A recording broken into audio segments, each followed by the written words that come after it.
Hello everyone, welcome back to one more session. In the previous session, we have discussed about the pregnancy and the placenta, okay, and also learned the functions of placenta and also the hormones secreted by the placenta. In this session, we will continue with the further developmental stages of the fetus, that is actually the embryonic development or the fetal stages. Okay, so you know that the inner mast cell within the blastocyst actually transforms into three layers actually. Okay, first of all, inner mast cell is nothing but during the early stages it is nothing but the stem cells.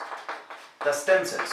These stem cells actually undergo differentiation. Okay, so you know about it. So they undergo differentiation and form three germ layers. All these three germ layers, the outermost layer, that is the germ layer, is actually the ectoderm. So you know about it. The outermost layer is actually the ectoderm, and the middle one is actually called as the mesoderm. The last one, the inner layer, is actually called as the endoderm. Okay, so this is actually the germ layers. All three are germ layers.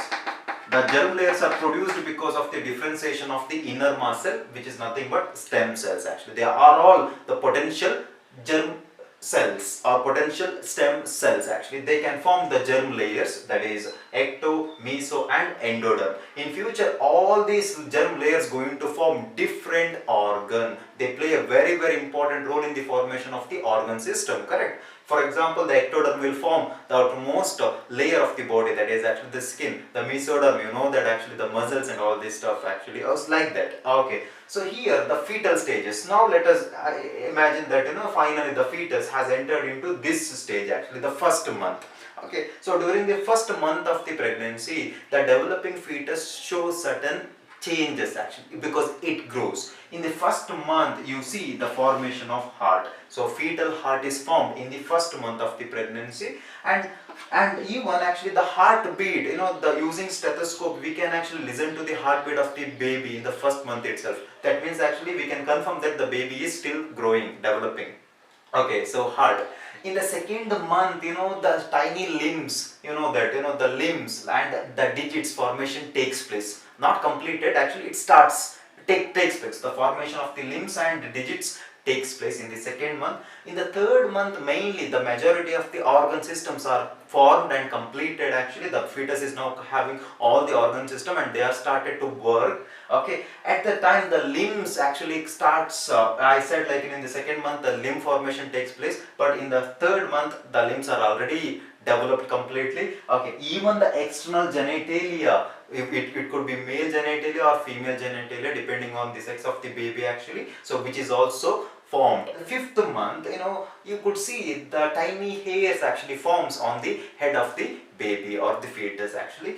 In the sixth month, mainly the thin body hairs actually grows on all over the body actually, hair grows. Okay, then actually the eyelids separate, obviously the eyelids separate, and then the eyelashes are formed actually. Okay, so these are all the changes occurs in the sixth month.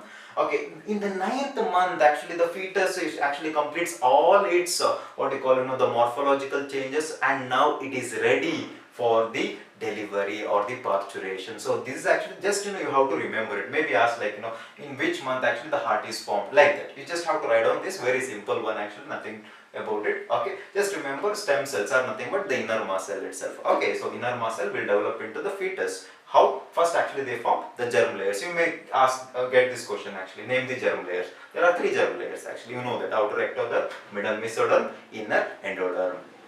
Now let us discuss about parturition and lactation. See, parturition is nothing but when the baby completes its developmental stages within the uterus. The uterus show certain actually contraction actually, because uterus cannot keep the fully developed baby. Okay, so as a result the contraction is initiated, vigorous contraction, and as a result the fully developed fetus will be expelled out along with the placenta also. So that is actually the parturition, vigorous contraction of the uterus at the end of the pregnancy, that is actually after the completion of the gestation period, that is about 9 months. Once the gestation period is completed, obviously like the parturition occurs. Okay, finally causes the delivery of the baby through the birth canal, that is actually the cervix and the vagina, correct? Okay, so how exactly the contraction is initiated? See, the uterine contraction is must for the delivery of the baby. So here one thing to remember that there is neuroendocrine reflex occurs actually. So neuroendocrine means it is the combination of the neural system along with the endocrine glands also here. Okay, so that mechanism occurs which is particularly initiated by the fully developed fetus. Not only fully developed fetus, even the placenta also initiates. So the contraction is now initiated. Now actually the uterus, it shows a contraction actually. So because of the contraction, obviously a mild uterine contraction happens, and as a result it sends a signal to the anterior pituitary. So the first signal is originated from the fully developed fetus and the placenta. So this is actually the fetal ejection reflex. So what is fetal ejection reflex? It is the kind of the mechanism which is exhibited by the fully developed fetus and the placenta during the time of birth actually. Okay, so which induce mild uterine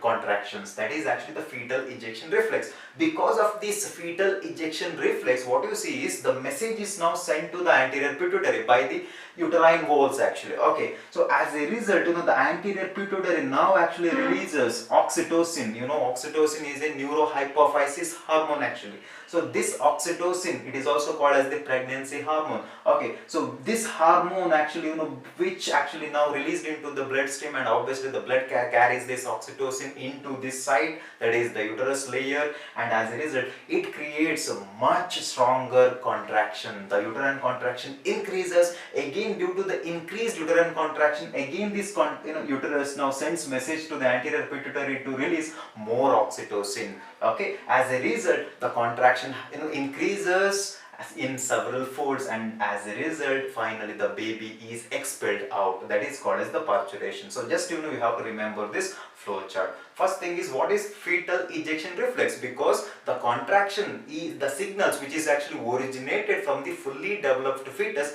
along with the placenta, which bring mild contraction in the uterus. Okay, this mild contraction will now send the message to anterior pituitary, that is the neurohypophysis region of the anterior pituitary, which releases oxytocin. This oxytocin now actually bring more contraction in the uterus. Again, the uterus sends message to the anterior pituitary to release more oxytocin, which is very important actually for stronger uterine contraction, and as a result the parturition occurs. So this is all about the fetal ejection reflex. Please remember it. And ultimately the parturition occurs. Okay, that is the delivery of the baby occurs.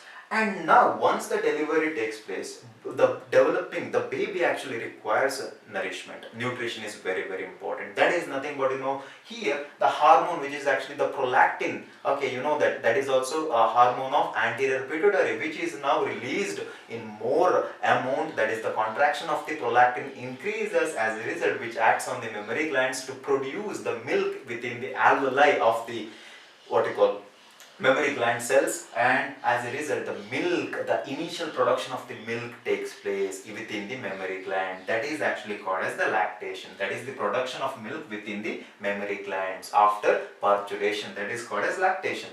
And now during the initial few days of lactation, okay, so let us take like first day to fifth day after parturition, the milk will be very thick and which is yellowish in color. That is actually called as the colostrum. The colostrum mainly actually contains antibodies, because the newborn baby actually doesn't have its own immunity. So actually the antibodies should be supplied to the baby actually. Okay, so that is nothing but the colostrum, the milk produced during initial few days of lactation containing antibodies. So this is actually the point to remember. You may get a question, what is exactly colostrum? What kind of antibody it contains? I'll just write here, the antibody is immunoglobulin A. So it is a type of antibody which is actually present in the colostrum. So baby gets antibody A, that is immunoglobulin A from the colostrum. So this is actually all about the parturition and lactation. So this is the end of the